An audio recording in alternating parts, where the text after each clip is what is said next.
শেখ শাহজাহানকে ভবানী ভবনে নিয়ে আসা হলো।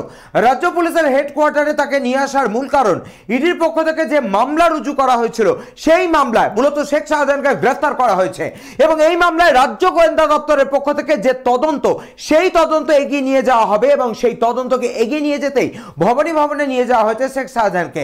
নেজার থানা এনফোর্সমেন্ট ডাইরেক্টরের ডেপুটি ডিরেক্টর গৌরব ভারিলি দায়ের করা মামলা, সেই মামলার তদন্তভার নিল সিআইডি, যাতে অ্যাটেম্প টু মার্ডার 307 আইপিসি জামিন অযোগ্য ধারা, 353 আইপিসি কর্তব্যরত অবস্থায় সরকারি কর্মীর কাজে বাধা যা জামিন অযোগ্য ধারা, 326 আইপিসি গুরুতর আঘাত যা অ্যাসিড হামলার সমান, তিনটি মারাত্মক ধারা যুক্ত করা হয়েছে ইডির দায়ের করা এই মামলায়। এই মামলাতে তিনি মূলত গ্রেপ্তার। এছাড়াও রয়েছে 3 নাম্বার পিডিপিপি অ্যাক্ট।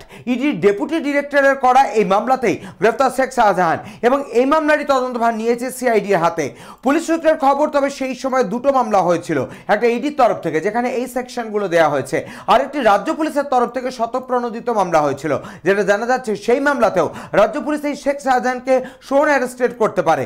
এছাড়াও এই মুহূর্তে সন্দেশখালীর বিভিন্ন পুলিশ ক্যাম্পে একাধিক অভিযোগ পড়েছে শেখ শাহজাহানের নামে। সেই সমস্ত কেসে শোন অ্যারেস্টেড দেখতে পারে পরবর্তী ক্ষেত্রে পুলিশ। শোন অ্যারেস্টেড অর্থ যে কোনো ব্যক্তি কোনো মামলায় গ্রেফতার হয়ে পিসি বা জেসিতে যদি থাকে, তখন তাকে অন্য মামলায় যদি কাস্টাডিতে নিতে চায় তদন্তকারী সংস্থা, তাকেই বলা হয় শোন অ্যারেস্টেড। কলকাতা থেকে মিন্টু চক্রবর্তীর রিপোর্ট, চ্যানেল 24/7।